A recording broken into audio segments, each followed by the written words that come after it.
The debate में आपका स्वागत है। अरावली सिर्फ एक पहाड़ नहीं, ये दिल्ली और एनसीआर की लाइफलाइन है। ये थार रेगिस्तान को आगे बढ़ने से रोकने वाली एक दीवार है, करोड़ों लोगों के लिए।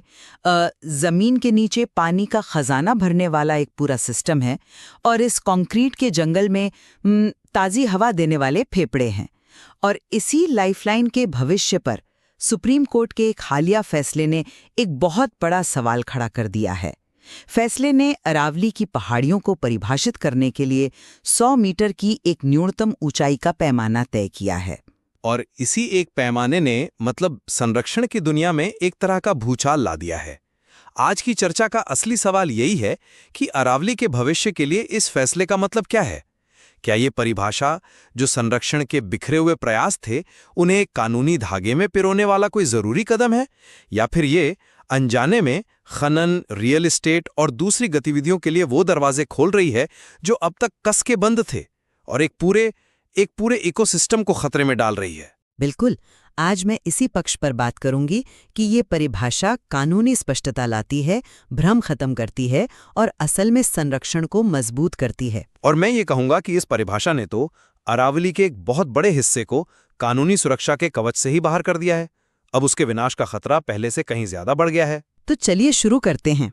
देखिए, इस फैसले को लेकर जो एक धारणा सी बन गई है कि कोर्ट ने पूरी अरावली को खनन के लिए खोल दिया है, ये आधा सच है। और हम सब जानते हैं कि आधा सच अक्सर सबसे बड़े झूठ से भी ज्यादा खतरनाक होता है। मेरा मुख्य तर्क यह है कि 100 मीटर की परिभाषा खनन को बढ़ावा देने के लिए नहीं, बल्कि उस कानूनी अराजकता को खत्म करने के लिए दी गई है जो 4 राज्यों में सालों से चली आ रही थी। इस फैसले से पहले हरियाणा, राजस्थान, गुजरात और दिल्ली, हर राज्य की अपनी अलग परिभाषा थी, या कहिए कोई परिभाषा थी ही नहीं। नतीजा, संरक्षण के नाम पर सिर्फ मुकदमेबाजी होती थी, जमीन पर कोई ठोस काम नहीं हो पाता था। लेकिन क्या इस कानूनी अराजकता को खत्म करने का यही एकमात्र तरीका था? बिल्कुल, क्योंकि कानून को एक मजबूत, एक वैज्ञानिक आधार चाहिए होता है। कोर्ट ने वही किया। उन्होंने एक समान मानक तय किया, 100 मीटर की स्थानीय ऊंचाई। और यहाँ ये साफ करना जरूरी है कि ये 100 मीटर समुद्र तल से नहीं, बल्कि पहाड़ी के अपने आधार से मापे जाएंगे। ये किसी भी पहाड़ी की वास्तविक ऊंचाई जानने का एक वैज्ञानिक तरीका है। इस परिभाषा से 100 मीटर से ऊंची सभी पहाड़ियों को अपने आप अरावली पहाड़ी का दर्जा मिल जाता है और उनकी सुरक्षा सुनिश्चित होती है। और इसका मतलब ये बिल्कुल नहीं है कि जो हिस्से 100 मीटर से कम ऊंचे हैं वे लावारिस हो गए हैं। उन पर वन कानून, वन्यजीव कानून, इको सेंसिटिव जोन के नियम, यानी संरक्षित जंगलों के आसपास के वो संवेदनशील इलाके जहां खनन या बड़े कंस्ट्रक्शन पर पाबंदी होती है, वो सब पहले की तरह ही लागू रहेंगे। ये अरावली की कानूनी पहचान है, खनन का लाइसेंस नहीं। आपने कानूनी स्पष्टता की बात की और मैं उस जरूरत को समझता हूं, लेकिन मैं इसे एक बिल्कुल अलग नजरिए से देखता हूं। मेरा मुख्य तर्क ये है कि 100 मीटर का पैमाना ये एक मनमाना आंकड़ा है जो अरावली की जटिल और जिंदा पारिस्थितिक हकीकत की पूरी तरह से अनदेखी करता है। अरावली सिर्फ 100 मीटर से ऊंची चोटियां नहीं है, ये एक पूरा इकोसिस्टम है, एक जिंदा शरीर है जिसकी नसें, छोटी छोटी पहाड़ियां, टीले, सूखी नदियां और मैदानी इलाके हैं। ये वो हिस्से हैं जो दिल्ली एनसीआर के लिए फेफड़े और पानी के रिचार्ज जोन का काम करते हैं। मैं पिछले ही महीने अरावली के एक ऐसे हिस्से में था जो अब इस परिभाषा के हिसाब से अरावली नहीं रहा। मैंने अपनी आंखों से देखा कि कैसे 30-40 मीटर के छोटे छोटे टीले भी एक पूरे इकोसिस्टम को सहारा देते हैं, जहां खास तरह के पेड़ पौधे और जीव जंतु पनपते हैं। अब 100 मीटर से कम ऊंचाई वाली हर भौगोलिक संरचना को अरावली की परिभाषा से बाहर करके न्यायालय ने अनजाने में इन क्षेत्रों पर भविष्य के संरक्षण दावों को कानूनी रूप से बेहद कमजोर कर दिया है। आप कहती हैं कि अन्य कानून हैं, लेकिन अरावली का जो मुख्य कवच था वो तो आपने हटा दिया। ये एक खतरनाक मिसाल है जो संरक्षण को केवल कागजी कानूनों के भरोसे छोड़ देती है। देखिए, आप इसे एक खतरनाक मिसाल कह रहे हैं, पर मैं इसे कानूनी स्पष्टता की एक जरूरी मिसाल कहती हूँ। बहस का पहला मुद्दा यही है, इस परिभाषा का असली मकसद क्या है? मकसद केवल और केवल कानूनी स्पष्टता लाना था। आप ही बताइए, जब तक आपके पास एक स्पष्ट लागू करने योग्य परिभाषा नहीं होगी, तब तक आप संरक्षण को प्रभावी ढंग से लागू कैसे करेंगी? पुरानी स्थिति में जहां 4 राज्यों में 4 अलग-अलग मतलब थे, वहां संरक्षण के नाम पर केवल अंतहीन कानूनी लड़ाइयां हो रही थीं। ये फैसला उस भ्रम को खत्म करके अरावली को एक मजबूत कानूनी आधार देता है। 1 मिनट, लेकिन स्पष्टता किस कीमत पर? आपका इरादा कितना भी अच्छा हो, लेकिन अगर उसका नतीजा विनाशकारी हो तो उस इरादे का क्या फायदा? आपने कानूनी स्पष्टता के नाम पर इकोसिस्टम के एक बड़े और बेहद जरूरी हिस्से को परिभाषा के दायरे से ही बाहर कर दिया है। अब वो हिस्सा भविष्य के खतरों जैसे कि रियल एस्टेट माफिया या दूसरी विकास परियोजनाओं के लिए और भी ज्यादा खुला हो गया है। तो सवाल ये है कि आप स्पष्टता ला रही हैं या एक सुरक्षा कवच हटा रही हैं? मैं आपके इस डर को समझती हूँ, लेकिन यह इस बात को नज़रअंदाज कर रहा है कि 100 मीटर से नीचे की ज़मीन का भविष्य क्या है। खनन सिर्फ ऊंचाई से तय नहीं होता। अगर कोई ज़मीन वन भूमि के तौर पर दर्ज है या इको सेंसिटिव जोन में आती है या किसी वन्य जीव गलियारे का हिस्सा है, तो वहाँ खनन हो ही नहीं सकता, चाहे उसकी ऊंचाई 10 मीटर हो या 50 मीटर। सुप्रीम कोर्ट के पुराने प्रतिबंध आज भी पूरी ताकत से लागू हैं। तो फिर ये डर क्यों फैलाया जा रहा है कि सब कुछ खनन के लिए खुल गया है? नहीं, ये बात मुझे कुछ जम नहीं रही। देखिए, अरावली का टैग सिर्फ एक नाम नहीं है। ये एक पहचान है, एक सुरक्षा कवच है जो उसे एक विशेष कानूनी और नैतिक दर्जा देता है। जब आप वो प्राथमिक पहचान ही हटा देते हैं, तो क्या इन दूसरे अपेक्षाकृत कमजोर कानूनों को दरकिनार करना या उनमें संशोधन करवाना राजनीतिक और कॉरपोरेट दबाव में आसान नहीं हो जाएगा? प्राथमिक पहचान ही जब कमजोर हो जाए, तो बाकी सुरक्षा कवच कब तक टिकेंगे?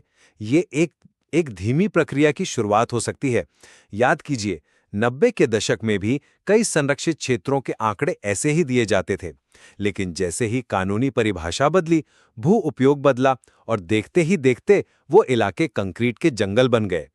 आज जो वन भूमि है, कर उसका दर्जा बदला जा सकता है, लेकिन अरावली का दर्जा बदलना आसान नहीं था। आप भविष्य के काल्पनिक खतरों की बात कर रहे हैं, जबकि मैं आज के तथ्यों पर ध्यान दे रही हूं।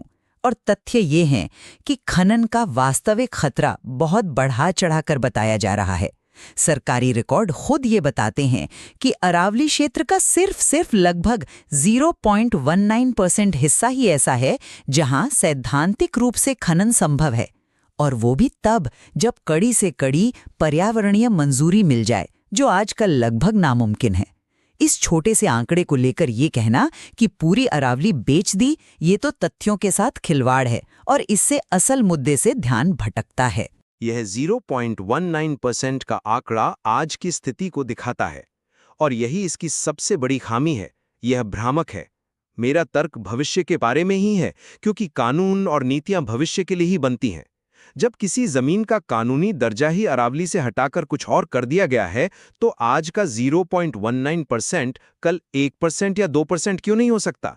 यह परिभाषा उस बढ़ोतरी का कानूनी दरवाजा खोलती है। आज का तथ्य कल का इतिहास बन सकता है, और यह फैसला उस इतिहास की पटकथा लिख रहा है।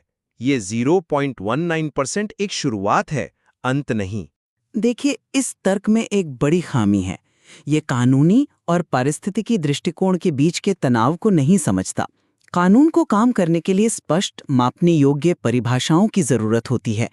हर टीला अरावली है जैसी भावनात्मक लेकिन अस्पष्ट बातें ये कानूनी लड़ाइयों को जन्म देती हैं, संरक्षण को नहीं। एक जज को, एक प्रशासक को एक ठोस आधार चाहिए होता है। 100 मीटर वही ठोस वैज्ञानिक आधार प्रदान करता है जिस पर संरक्षण की नीतियां बनाई जा सकती हैं और उन्हें सख्ती से लागू किया जा सकता है। और यहीं पर हमारी सोच का सबसे बड़ा अंतर है। पारिस्थितिकी को कानूनी बक्सों में नहीं बांधा जा सकता। यही तो मेरी मूल बात है। अरावली की भूमिका उसकी समग्रता में है, ना कि सिर्फ उसकी ऊंची चोटियों में। वो छोटे टीले, वो सूखी नदियां, वो मैदानी इलाके, ये सब मिलकर उस जिंदा इकोसिस्टम को बनाते हैं जो लाखों लोगों को पानी और साफ हवा देता है। ये परिभाषा उस समग्रता की, उस जुड़ाव की अनदेखी करती है।